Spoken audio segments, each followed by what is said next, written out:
Hello everyone, welcome back to AeroHub and welcome to the series of lectures in aerospace structures. You just seen one video of an aircraft wing in mid-air and you have seen that the aircraft wing consists of different types of thin plate components and the wing is generating the lift continuously during the course of flight. And you can see in this figure, we have a wing, we have the front view of an aircraft and the wing is generating lift in a uniformly varying load manner. That is, we have maximum amount of lift at the root of the wing and the lift is decreasing from the root to the tip. And this is called elliptical lift distribution. And mostly elliptical lift distribution is achieved by using a tapered wing section. Okay, now when the wing is subjected to a lift load, we have a lift load here. The upper part of the wing will be subjected to compression and the lower part of the wing is subjected to tension. And the wing is consisting of different types of rib section, and this is one of the rib section is like an airfoil section. And we have different types of ribs and we have different types of stiffeners used throughout the wing. The main usage of rib section is to reduce the buckling effective length of the skin. Okay, it is the main use of ribs is to reduce the effective length of buckling. That is mainly used to improve the strength of the wing skin. And in the ribs we have different types of stiffeners arranged in the shape of maybe a Z section, maybe an L section, a hat section, a J section. The question is, which section is applicable for the loading condition of the wing? Okay, we have different types of sections which can be used for airframe application. We have Z section, angle section, a hat section, a J section. I can use different types of sections here, but we have the application of thin plate in the usage of or selection of the stiffeners. As you can see in this figure, this is the section of a upper part of the wing. This is nothing but the section of the upper part of a wing, and this is the skin of the aircraft wing, and I have used an L section here. Whenever I am using L section, the wing will be subjected to buckling here because the L section is free to rotate. The L section, whenever I am applying a compressive load, when the wing is subjected to lift load, the upper half will be subjected to compression and the lower half will be subjected to tension. Okay, now whenever I am using an L section, what happens means the L section is free to rotate. L section is free to rotate. That is, it acts like a L section act like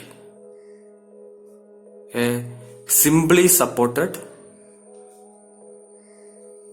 beam. Okay, simply support, not simply supported beam, a simply support. Okay, so it is L section is not applicable on the upper half of the wing section.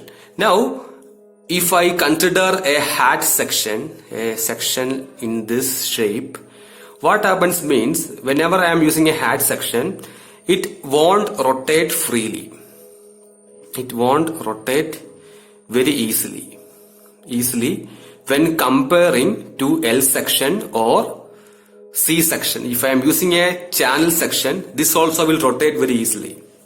Okay, channel sections are not used in the stiffeners. Whenever I am using a L section, angle section or a channel section, these sections will rotate very easily. That's why we are not using. But in the case of a hat section, this won't rotate easily because the main concept behind selection of a stiffener here is we have to select a section in such a way that the torsional rigidity, that is the torsional rigidity should be maximum. Okay, that means it won't rotate very easily. Okay, so we have to select a section in such a way that the value of G into J. G is the shear modulus, J is the polar moment of inertia or torsional constant, and we have to select a section in such a way that the value of J is maximum. Okay, G is concerned with the material properties, but J should be maximum. And when we are comparing the value of J for Z section, angle section, hat section and J section, the hat section will be having more torsional rigidity when comparing to other section. That is, the value of J is very high for hat sections as well as for J sections, but it will be very high for hat section when compared to the J section. That's the reason why we are using hat section on the upper half of the wing, and we will be using Z section on the lower part of the wing.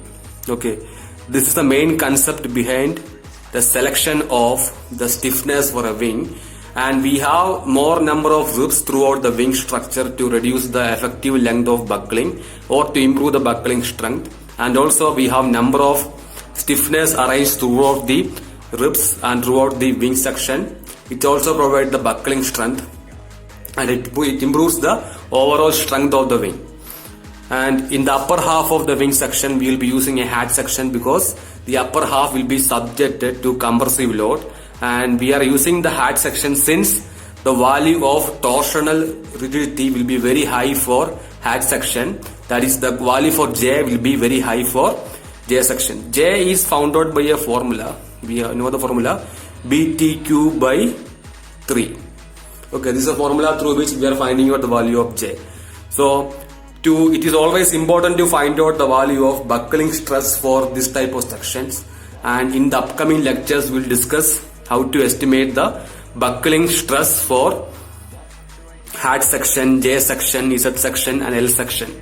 Okay, we will be using some methods called Needham's method and Gerard's method to estimate the values of buckling stress or crippling stress for a stiffness section, that is a hat section or L section. So thank you for listening. Take care.